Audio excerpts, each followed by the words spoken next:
October is Breast Cancer Awareness Month. 22 News reporter ANARIDIS joins us live to tell us how people are recognizing the cause in the town of Hadley.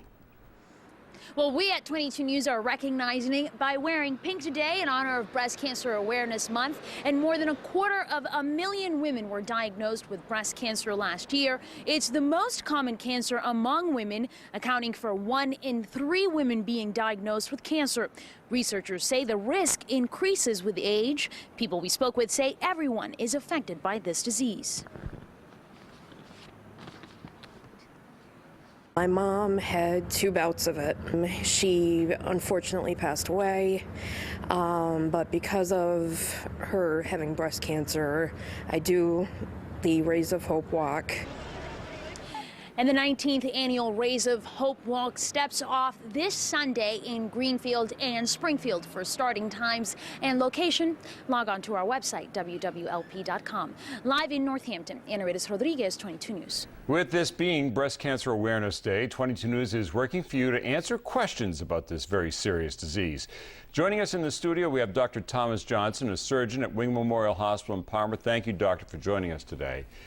Now, Tanya sent us a question through Facebook. She wants to know if breastfeeding lowers your risk for breast cancer.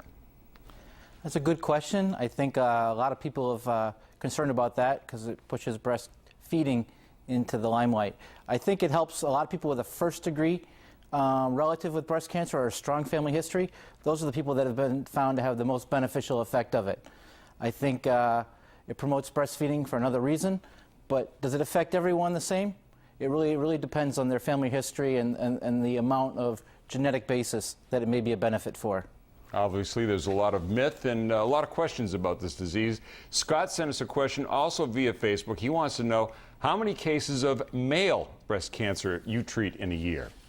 Well, that's a great question. People think none, but I will tell you that 1% of all breast cancer is in men.